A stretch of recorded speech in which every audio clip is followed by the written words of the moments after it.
कृष्ण ने कहा, मैं तो सबकी सुनता हूँ, पर मेरा कौन सुनता है। इंसान गलत कार्य करते समय बाएं दाएं आगे पीछे चारों तरफ देखता है, बस ऊपर देखना भूल जाता है। आपके साथ अब तक जो हुआ अच्छे के लिए हुआ, आगे जो कुछ होगा अच्छे के लिए होगा। जो हो रहा है वो भी अच्छे के लिए हो रहा है, इसलिए हमेशा वर्तमान में जियो। भविष्य की चिंता मत करो। तू करता वही है जो तू चाहता है, होता वही है जो मैं चाहता हूँ। तू वही कर जो मैं चाहता हूँ, फिर होगा वही जो तू चाहता है। उससे मत डरो जो वास्तविक नहीं है, ना कभी था ना कभी होगा। जो वास्तविक है वो हमेशा था, उसे कभी नष्ट नहीं किया जा सकता। श्री कृष्ण कहते हैं, जिस व्यक्ति को आपकी कद्र नहीं, उसके साथ खड़े रहने से अच्छा है आप अकेले रहें। संबंध उसी आत्मा से जुड़ता है जिनका हमसे पिछले जन्मों का कोई रिश्ता होता है, वरना दुनिया के इस भीड़ में कौन किसको जानता है। कृष्ण ने राधा से पूछा, एक ऐसी जगह बताओ जहां मैं नहीं हूं। राधा ने मुस्कुरा के कहा, बस मेरे नसीब में। अहंकार करने पर इंसान की प्रतिष्ठा, वंश, वैभव तीनों ही चले जाते हैं। विश्वास ना हो तो रावण, कौरव और कंस का अंत देख लो। प्यार और तकदीर कभी साथ नहीं चलते, क्योंकि जो तकदीर में होते हैं उनसे कभी प्यार नहीं होता, और जिससे हमें प्यार हो जाता है वो तकदीर में नहीं होता। मनुष्य को जीवन में श्रेष्ठ बनने का प्रयास अवश्य करना चाहिए, परंतु जीवन में हमेशा उत्तम ही रहना चाहिए। जैसे प्राणी अपने पुराने कपड़ों को उतार कर फेंक देता है, नए को धारण कर लेता है, उसी प्रकार यह आत्मा पुराने शरीर से त्याग करके नया शरीर प्राप्त करती है। मैं सभी प्राणियों को समान रूप से देखता हूँ, ना कोई मुझे कम प्रिय है ना अधिक, लेकिन जो मेरी प्रेम पूर्वक आराधना करते हैं वो मेरे भीतर रहते हैं और मैं उनके जीवन में आता हूँ। मनुष्य कितना भी गोरा क्यों ना हो, परंतु उसकी परछाई सदैव काली होती है। मैं श्रेष्ठ हूँ यह आत्मविश्वास, लेकिन सिर्फ मैं ही श्रेष्ठ हूँ ये अहंकार है। राधा ने श्री कृष्ण से पूछा, प्यार का असली मतलब क्या होता है। श्री कृष्ण ने हंसकर कहा, जहाँ मतलब होता है वहाँ प्यार ही कहाँ होता है। मेरे भी कई जन्म हो चुके हैं, तुम्हारे भी कई जन्म हो चुके हैं। ना तो ये मेरा आखिरी जन्म है और ना यह तुम्हारा आखिरी जन्म है। प्रेम एक ऐसा अनुभव है मनुष्य को कभी परास्त नहीं होने देता, और घृणा एक ऐसा अनुभव है जो मनुष्य को कभी जीतने नहीं देता। यदि प्रेम का मतलब सिर्फ पा लेना होता तो हर हृदय में राधा कृष्ण का नाम नहीं होता। अच्छी किस्मत के लोग थोड़ा भी बुरा होने पर भगवान को कोसते हैं, और बुरी किस्मत के लोग थोड़ा भी अच्छा होने पर भगवान का स्मरण और धन्यवाद करते हैं। स्वार्थ से रिश्ते बनाने की कितनी भी कोशिश कीजिए वो कभी नहीं बनते, और प्रेम से बने रिश्तों को कितना भी तोड़ने की कोशिश कीजिए वो कभी नहीं टूटते। मान अपमान, लाभ हानि, खुश हो जाना या दुखी हो जाना, ये सब मन की शरारत है। ये सच बात है कि भूल करके इंसान कुछ सीखता है, परंतु इसका मतलब ये नहीं कि वह जीवन भर भूल करता रहे और कहे कि हम सीख रहे हैं। पूरी दुनिया जीती जा सकती है संस्कार से, और जीता हुआ आदमी भी हार जाता है अहंकार से। अच्छा इंसान बनने के लिए उतना ही प्रयास कीजिए जितना सुंदर देखने के लिए करते हैं। सत्य को अपमान वही व्यक्ति मानता है जिसे असत्य से कोई लाभ हो। निंदा से घबराकर कभी अपने लक्ष्य को ना छोड़े, क्योंकि सफलता मिलते ही निंदा राय में बदल जाती है। बुरा वक्त कभी बताकर नहीं आता, लेकिन सिखाकर बहुत कुछ चला जाता है। फर्क सिर्फ आपकी सोच का है, वरना जिंदगी में समस्याएं कमजोर करने के लिए नहीं, मजबूत बनाने के लिए आती। अगर मार्गदर्शन सही मिले तो एक छोटा सा दीपक भी किसी सूरज से कम नहीं। जिस इंसान को हार और जीत से कोई फर्क नहीं पड़ता, वो दूसरों की जीत में भी खुश रहता है। जिंदगी में दो लोगों का होना बहुत जरूरी है। एक कृष्ण जो ना लड़े फिर भी जीत पक्की कर दे, दूसरा कर्ण जो हार सामने हो फिर भी साथ ना छोड़े। अच्छे लोगों की कृष्ण परीक्षा बहुत लेता है, परंतु साथ नहीं छोड़ता, और बुरे लोगों को कृष्ण बहुत कुछ देता है, परंतु साथ नहीं देता। भरोसा अगर खुद पर रखो तो ताकत बन जाती है, और दूसरों पर रखो तो कमजोरी बन जाती है। आप कब सही थे इसे कोई याद नहीं रखता है, परंतु आप कब गलत थे इसे सब लोग याद रखते। जन्म लेने वाले के लिए मृत्यु उतने ही निश्चित है जितना कि मृत होने वाले के लिए जन्म लेना। इसलिए जो अपरिहार्य है उस पर शोक मत करो। खाली हाथ आए खाली हाथ वापस चले जाओगे।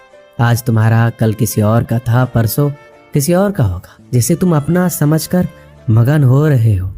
बस यही प्रसन्नता तुम्हारे दुखों का कारण है। मनुष्य का जीवन केवल उसके कर्मों पर चलता है। जैसा कर्म होता है वैसा उसका जीवन होता है। अगर कोई मनुष्य हमारे साथ बुरा कर रहा है तो उसे करने दो, ये उसका कर्म है और समय उसके कर्म का फल उसे अवश्य देगा। लेकिन हमें कभी भी किसी के साथ बुरा नहीं करना चाहिए, क्योंकि यही हमारा धर्म है। जिंदगी में सदैव अवसरों का आनंद लेना चाहिए, लेकिन किसी के भरोसे को तोड़कर नहीं। जो मन को नियंत्रित नहीं करते उनके लिए वह शत्रु के समान कार्य करता है। अगर व्यक्ति शिक्षा से पहले संस्कार, व्यापार से पहले व्यवहार और भगवान से पहले माता पिता को पहचान ले तो जिंदगी में कभी कोई कठिनाई नहीं आएगी। बंधन रिश्तों का नहीं, एहसासों का होता है। जहाँ एहसास खत्म वहाँ रिश्ता खत्म। मेरे रोने पर मेरे आंसू कृष्ण जी पोंछ देते हैं। दिखते तो नहीं है पर मुझे पता है वो मेरे संग बैठकर रो देते हैं। अगर ईश्वर तुम्हें ज्यादा प्रतीक्षा करवा रहे हैं तो हो सकता है जितना तुमने मांगा है उससे ज्यादा तुम्हें देने वाले हैं। इस संसार में मनुष्य किसी भी रूप में बड़ा नहीं होता, बल्कि मनुष्य के पीछे जो ताकत खड़ी होती है वो ज्यादा बड़ी होती है। सदैव संदेह करने वाला व्यक्ति के लिए प्रसन्नता ना इस लोक में है ना कहीं और।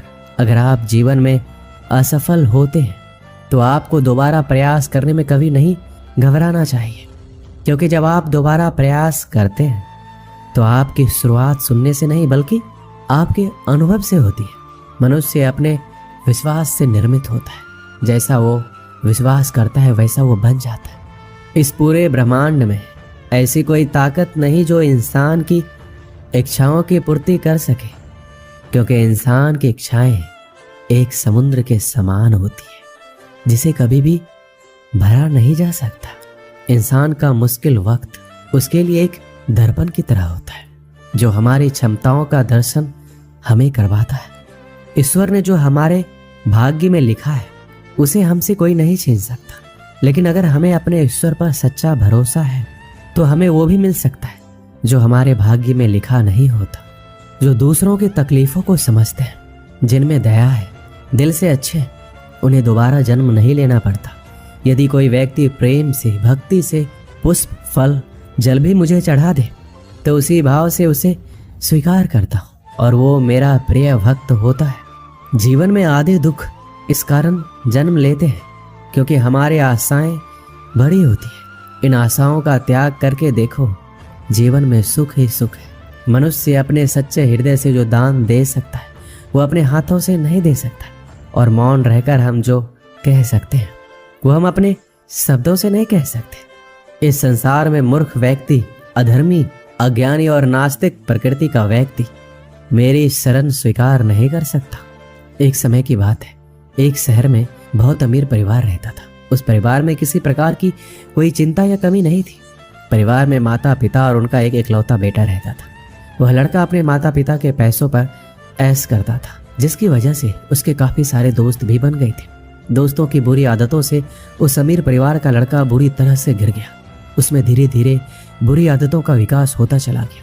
बेटे की बुरी आदतों से परेशान होकर उसके माता पिता प्रतिदिन चिंतित रहने लगे। दोनों अपने बेटों को समझाते, परंतु बेटे को ये बात समझ में नहीं आती थी। माता पिता को ये समझ नहीं आ रहा था आखिरकार बेटे की बुरी आदतों को किस तरह सुधारा जाए। ये बात उनके लिए एक चिंता का विषय बन गई थी। बेटे की बुरी आदतों से परेशान होकर उसके पिता ने उसे एक सबक के जरिए संगति के असर के फायदे और नुकसान के बारे में सिखाना चाहा। एक दिन लड़के के पिता लड़के को अपने साथ बाजार ले गए। पिता ने बाजार से कुछ संतरे खरीदे।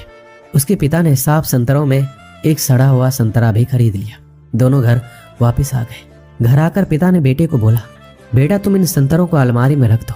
पिता की आज्ञा मानकर बेटे ने सारे संतरे अलमारी में रख दिए।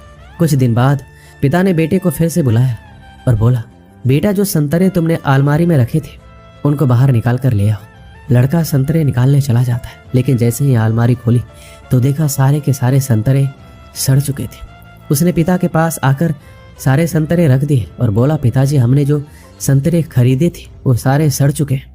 बेटे की बात सुनकर पिता ने बेटे को समझाया और बोला, देखा बेटा, जो हमने संतरे खरीदे थे उनमें से एक सड़ा हुआ संतरा भी खरीद लिया था, जिनकी वजह से बाकी के सारे संतरे भी सड़ गए।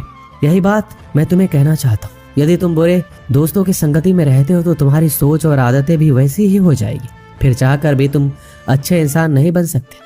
पिता की बात सुनकर लड़के को अपनी गलती का एहसास हुआ। उसे समझ में आ गया कि बुरी संगत से अच्छा इंसान भी बुरा बन जाता है और अच्छी संगत से बुरा इंसान भी अच्छा बन सकता है। लड़के ने अपने माता पिता से माफी मांगी और गलत संगत छोड़ने का वचन दिया।